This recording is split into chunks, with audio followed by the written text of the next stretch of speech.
이 돈 혹시 갑자기 없어지면 어떡하죠? 은행 창구 앞에 서서 작은 목소리로 묻던 그날이 아직도 생생합니다. 직원분은 친절하게 대답해 주셨지만 제 마음속 불안은 쉽게 가라앉지 않았어요. 괜찮으세요, 어르신. 그런 일 없어요. 정말로요? 정말 괜찮은 거죠? 그때 제 목소리는 생각보다 더 작고 더 조심스러웠습니다. 저는 그걸 단순한 돈 걱정이라고 생각했어요. 하지만 지금 돌이켜보니 그건 돈에 대한 걱정이 아니었습니다. 혼자 남겨진 사람의 깊은 불안이었어요. 안녕하세요, 여러분. 저는 윤혜자입니다. 올해 66살이에요. 수원 장안구에 있는 30년 된 아파트에 혼자 살고 있습니다. 남편은 3년 전 봄에 세상을 떠났어요. 퇴직하면 함께 제주도도 가고 강릉도 가자고 했던 약속들. 결국 한 번도 지키지 못했네요. 그분이 떠나고 나서야 깨달았어요. 제가 얼마나 많은 것들을 모르고 살았는지를요. 우편함에 꽂혀있는 각종 고지서들, 가스비가 지난달보다 3,000원 올랐다는 것, 정기예금 만기일이 언제인지 이런 것들을 다 남편이 알아서 해줬더라고요. 저는 그저 밥 짓고 약 챙기고 손주들 옷 사주는 역할만 했어요. 가게를 지키는 사람이 아니라 가정을 꾸리는 사람이었던 거죠. 그런데 혼자 남겨지니까 모든 게 제 몫이 되었어요. 처음엔 정말 막막했습니다. 통장 정리부터 시작해서 보험, 연금, 적금 이런 단어들이 갑자기 제 일상에 들어왔어요. 그리고 저는 처음으로 숫자에 예민해졌습니다. 매일 아침 4시면 눈이 떠졌어요. 잠이 안 와서가 아니라 불안해서요. 스마트폰을 켜고 은행 앱을 열어서 제 통장 잔고를 확인하는 게 하루의 첫 번째 일이 되었습니다. 숫자가 그대로 있으면 안도하고 조금이라도 달라지면 가슴이 쿵 내려앉았어요. 왜 이게 줄어들었지? 이자가 이것밖에 안 돼? 계산이 틀린 거 아니야? 의심부터 들었어요. 누가 제 돈을 가져간 건 아닐까? 은행에서 실수한 건 아닐까? 가끔은 하루에 3-4번씩 확인했어요. 점심 먹고 저녁 먹고 자기 전에. 마치 아이가 엄마를 찾듯이 제 통장을 들여다봤습니다. 이상하지요.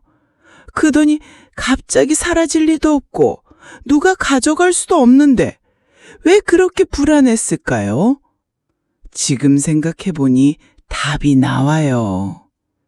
그 돈이 제가 이 세상에 혼자 남겨진 것을 견딜 수 있게 해주는 유일한 안전장치였거든요. 그 돈이 없으면 저는 정말 아무것도 할 수 없는 사람이 될 것 같았어요. 제가 받는 돈을 솔직히 말씀드릴게요. 퇴직연금에서 한 달에 220만 원 정도 나와요. 그리고 연금저축에서 40만 원 정도 받고 있습니다.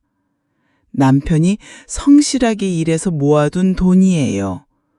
그분이 혜자야, 나중에 혼자 있을 때 힘들지 않게 해줄 거야 라고 했던 말이 생각납니다. 그리고 남편이 남긴 보험금 일부를 은행에 예금해 뒀어요. 총 8,700만 원. 누군가에게는 적은 돈일 수도 있어요.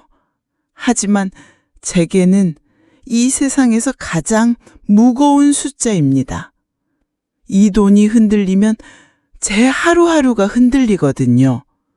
병원비, 생활비, 관리비, 매달 나가는 돈들을 계산해보면 여유가 그리 많지 않아요. 그래서 더 불안했나 봐요. 이 돈을 잃으면 정말 갈 곳이 없을 것 같았어요. 은행에서 예금 보호 제도에 대해 설명해 주셨어요. 5천만 원까지만 보호가 되어 어르신, 초과된 금액은 은행이 망하면 못 받을 수도 있어요. 그 말을 듣는 순간 세상이 무너지는 기분이었어요. 은행이 망한다고? 그럼 내 돈은 어떻게 되는 거야? 그날 밤 잠을 한숨도 못 잤어요. 뉴스에서 나오는 경제 위기 이야기들이 갑자기 남의 일이 아닌 것 같았어요. 그래서 저는 결정했습니다. 하나의 돈을 여러 곳으로 나누자고요. KB국민은행에 3천만 원, 신한은행에 3천만 원, 하나은행에 2,700만 원. 이렇게 세 곳으로 나눠서 넣었어요. 통장이 3개가 되니까 관리가 정말 복잡해졌어요. 비밀번호도 3개, 카드도 3개, 인터넷 뱅킹도 3개. 비밀번호를 잊을까봐 작은 노트에 적어서 김치냉장고 밑에 숨겨뒀어요. 아무도 모르는 곳에 말이에요. 그런데 이상한 건 나눠놓고 나서도 불안이 더 커졌다는 거예요. 혹시 이 은행이 문제 있으면 어떡하지? 저 은행은 괜찮을까? 내가 죽으면 애들이 이 통장들을 다 찾을 수 있을까? 그런데 며칠 전 평소처럼 KB국민은행에 갔을 때였어요.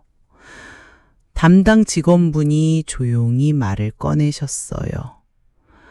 혜자님, 이제는 굳이 나누지 않으셔도 될 것 같아요. 네? 무슨 말씀이세요? 예금보호 범위가 늘어났거든요. 이제 1억 원까지 보호가 돼요. 그 말을 들었을 때 저는 괜히 울컥했습니다. 괜찮다는 말을 들은 게 얼마만이었을까요? 그게 비록 은행 직원이 하는 업무적인 말이라도 제게는 참 큰 위로가 되었어요. 정말요? 정말 괜찮은 거예요? 네, 어르신. 이제 한 곳에 넣어두셔도 안전해요. 집에 돌아가는 길에 가슴이 조금 가벼워지는 느낌이었어요. 3년 만에 처음으로 안전하다는 말을 들었거든요. 그날 저녁 저는 김치냉장고 밑에 숨겨둔 노트를 꺼냈어요. 세계은행의 비밀번호가 적힌 그 노트를 보면서 생각했어요. 이제 이런 복잡한 일을 안 해도 되겠구나. 다음날 아침 세계은행을 다 돌았습니다. 먼저 신한은행과 하나은행에서 예금을 해지했어요. 직원분들이 왜 해지하세요? 라고 물어보셨는데 설명하기가 좀 어려워서 그냥 정리 좀 하려고요 라고 했어요. 마지막으로 KB국민은행에 가서 모든 돈을 하나로 합쳤습니다.